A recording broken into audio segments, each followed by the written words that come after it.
The Lifetime Career Achievement Award, when that came through as a phone call, I was excited, right? I was like, wow, that's awesome. And then I reflected on, wow, Lifetime Career Achievement Award, those are really for old people. And that's not me, because in my heart, I'm really about 25 years old.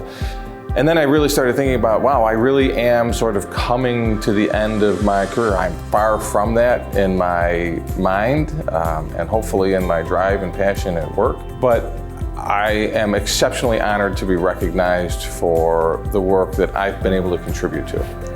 Because any successes that I have been a part of has entirely been a team effort, and I want to make sure that we recognize that. In preparing for this, I'm like, what am I really the most proud of in my career? 6 months after I had started my new job, where I am right now in Salamanca, our high school had been identified as a school in need of improvement.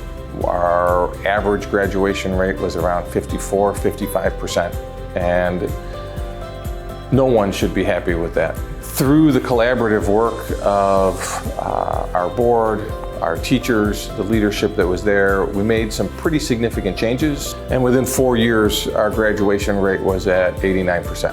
And now we hover in the 90 to 91% graduation rate. To be able to make that significant jump in realistically a relatively short amount of time took not just some idea of what needed to happen, but you needed to have the knowledge and the skills, and then be able to combine that with the confidence to be able to make changes for improvement. And a lot of that, if not the majority of that, I learned at the U. Another part that I'm very proud of is Salamanca is unique in that it's a public school on an indigenous territory. Yet when you walk through the halls, there was really very little representation. Now we have a statewide recognized Native American curriculum team. We have worked with the Seneca Nation, and they have endorsed Indigenous Studies standards. It's part of what we do every day. And while we can have great graduation rates, if we're not providing an equitable and inclusive environment for all of our students, then we're really just sort of scratching the surface on what we should be doing.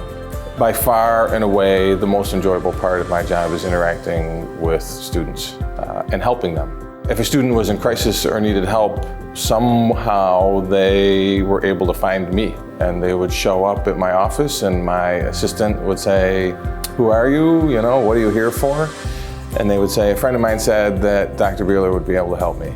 And to me, those are some of the moments that stick out as the most significant in my career, because I really believe that as an educator, our job is, one, provide options and opportunities for students, but when a student needs help, whatever that might be, not just academics, to be able to provide that assistance to them.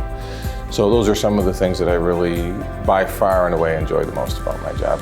And nothing that I do would have been possible without my wife, Lisa, who is an educator, who every time I come up with what I think is a great idea for the school district and I run it by her, gives me the yes or no. More often than not, it's, "Are you crazy?"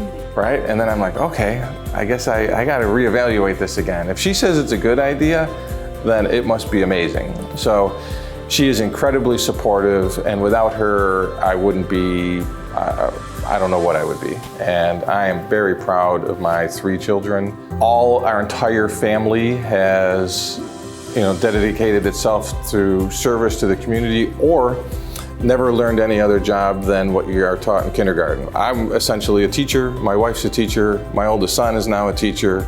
My daughter will be a nurse. My son is sanitation. He's a garbage man working to be a firefighter. You cover all of those in kindergarten, but nowadays those are essential and critical careers. And what better way can you contribute to society as a whole than to have a profession that serves them?